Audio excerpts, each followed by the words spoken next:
All right, guys, we're back at you with the 509. Today we got special guest, one of my boys, UFC lightweight competitor, Terrance Mckinney. How's it going, Terrance? What's up, you guys? We're back in Washington. We're about to get back to training, and we should have an opponent announced soon.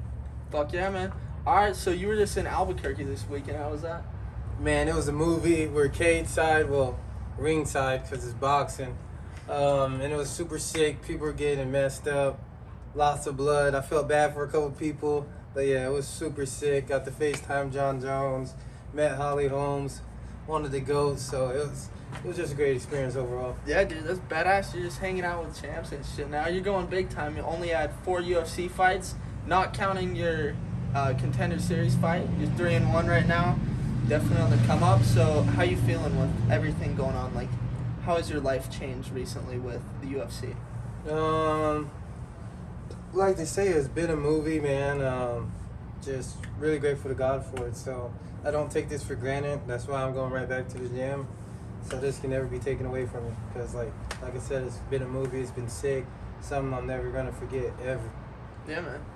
For those of you guys that don't know, Terrance has never been in a full fight. He's finished all of his competitors, 100% finish rate, and at the professional level, that's a very impressive thing. So right here, we're standing with one of the most fucking powerful guys at 155, and he's definitely gonna put some more people to sleep. Terrance came from some humble beginnings, so we're here, Spokane, on the 509. You want to just kind of tell us growing up a little bit? So my mom was in the military, so like we had to move a lot, and I always used to watch like cops and robbers and stuff, and like jail shows. So like my thing was like, when you go to a new jail, you get in a fight. So every time I go to a school, I treat it like jail. Fight someone, and then next thing you know, everyone knows you. and no one's trying to mess with you. So like, it was kind of dumb at the same time, kind of a smart approach.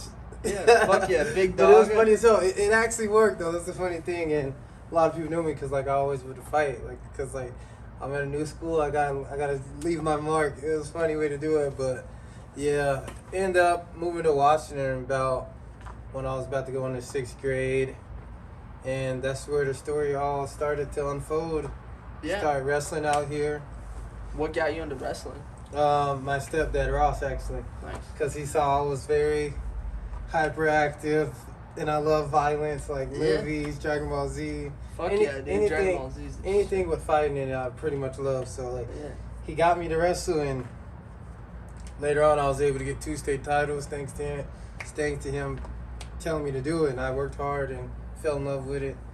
Ended up being ranked number 1 in the nation in college, number 2 in the nation D2. Just all good things. Yeah, man. So like, life was pretty crazy growing up. Like I said, man, from nothing to something. Like I always just had a little glimpse of success, and it's something I got addicted to. Just wanting to be the best. It's that hunger within. I feel it too. Like now, it's like once you catch a glimpse of it, you can't fucking let it go. It's just you can't get enough. Like I was like, I already told myself from the jump, I was like, I don't want to live life normal ever. Yeah, for sure, man.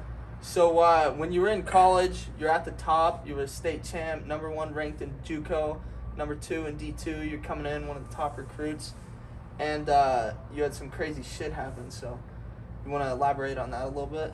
Yeah. So I just got kicked out of school, and then another college hit me up. So I'm stoked, man. So I was like, all right, I'm about to turn up before I have to go to school one last time. And I'm drinking and smoking, and then I end up taking like a viral acid and like overnight to shrooms. Jesus. I start tweaking out. I did like $3,000 worth of damage to this chick's apartment. Damn. Broke doors, punched people's windows out, and then I ended up getting an encounter with the cops. Fought them for like an hour, wrestled with like 6 dudes, and ended up getting tased. End up dying twice in an ambulance, and I didn't even know it. I thought I was just dreaming the whole time. I thought I was still on the couch watching TV, but that was definitely not the case, not at all. Fuck, dude. So you just woke up, you didn't realize any of that was real. You're all cut up. I woke up the hospital all cut up, and I had to go 007 on them because I saw the cops out there. I didn't know what happened, but I knew I had to get out of there. So I sneak out the hospital. You snuck out of the fucking hospital. Stole some clothes, but it had a doodle stain on it, so that's why kids don't steal. Damn, bro. So mom was like, "Did someone rape you? Tell me what happened. Did they jump and rape you?" I was like, "No, chill. I didn't. All I knew, I took drugs. I ain't about to say that." Yeah. Then I woke up at the hospital and the cops got there. So after that, I went home. My mom called the hospital I was at. And then they told her story. They're like, he was supposed to get arrested. Yeah. But like I told you guys, I was like army crawling, tucking and rolling, doing whatever it took. I was not about to go to jail. I was like, oh hell no, I gotta get out of here. Fucking A. Yeah. Damn. So how'd you get out of trouble? Like once you escaped and everything, like because the cops were probably looking for you. Oh yeah, they were pretty upset. I made amends with the cops. I went down there, apologized to them. Yeah. Did like 240 hours of community service. I got blessed though, cause like I never been in trouble with the law. Yeah. And I was able to get in this program called Divergent, and I had to do them hours and do all the other stuff, apologize to the cops, and speak at all the middle schools and stuff. And Yeah, man. I was able to get it expunged off my record. Yeah, that's awesome. Yeah. That's awesome. And It was sweet. All glory to God for that. Obviously, it was God. Like, come on now. yeah. So Like, after that, who were gets you that lucky? Exactly. I injured 4 cops, so Yeah. Like, crazy. yeah. So after that, were you feeling kind of lost or like? Did you Yeah, I have was a definitely vision? sad because they used the video and I was like, damn, I look like a crackhead. They were showing all the Yeah. kids. I was like, damn, this is what the younger generation is gonna see me as. And then I made a pact to myself. I was like, I gotta do something crazy to write all this away. Yeah. And I went to school that year, and I ended up being ranked number 2 in the nation. And I was like, yeah, that's cool. And then, but at the end, I was like, this ain't enough for me. I'm just wrestling people for free. This is lame. Yeah. And then I went to school 1 more year, and then I started fighting. Fuck yeah. So, Yeah.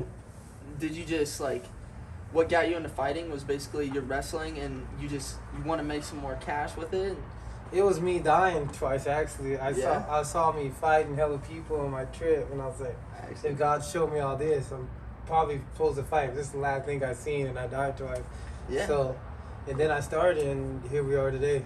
Fuck yeah, dude. Just keep on going with it. And Yeah. you've had some crazy shit too. So, early in your fighting career, you pulled like an Anderson Silva, right? And broke the fuck out of your leg. I pulled Anderson Silva. I rocked this dude. I was like, all right, I'm feeling myself, getting a little cocky. Yeah. Not to do the same combination because he fell for it so hard. I went to kick him, snapped my leg. Shit. I'm like, oh, shoot. He runs at me. I double leg him with my broken leg, take him down, pound on him a little bit. He gets on top. I swirl on his leg. I look at the ref like, my leg's broke. Look. And it was just flopping. Flopping, Oh, and then gross. they stopped the match. It was crazy. It was insane. Yeah, dude. Yeah. Fuck, that's insane. After that, did you know, like, I'm going to be fine, I'm going to recover for this, or I was was nervous as hell. I just asked the ambulance and the paramedics, I'm like, will I be able to fight again? Like, Yeah. as soon as that was happening, I was getting lifted to the hospital. I was like, can I still fight again? And they said, yeah. And then I was like, God is great, man. Yeah, dude. That was probably the scariest moment of the career because that could have been game over. Yeah. Game over, so. That shit's scary. Like, with injuries, the first thing I think is, like, fuck, I'm not going to be able to wrestle. I don't even care about my body. I'm like, I don't care about man. my body. I was like, I got to just be able to compete. Yeah. That's what I love to do, so. Yeah, for sure. Yeah. And then, so you started out fighting around here, and then you were in the LFA for a little while, right? Yeah, I fought LFA, great promotion, and there's a great promotion to get into if you're trying to get in UFC. Yeah. Because it's on the Fight Pass, they got good connects. That was probably the best move that I made to get to the UFC, so. Yeah, for sure. Yeah. And on your way there, so was your Contender Series fight after the LFA or before the LFA? It was before the LFA, so I was like 7-1, Mm-hmm. going into Contender Series, or 6-1, I'm not. I don't Still hyped up remember, because yeah. you're 100%. Yeah, I was still finish 100% rate, so yeah. finish rate. So they liked me. I got on the show. It didn't go my way, but like I said, I didn't let that stop me. Tunnel vision. Yeah.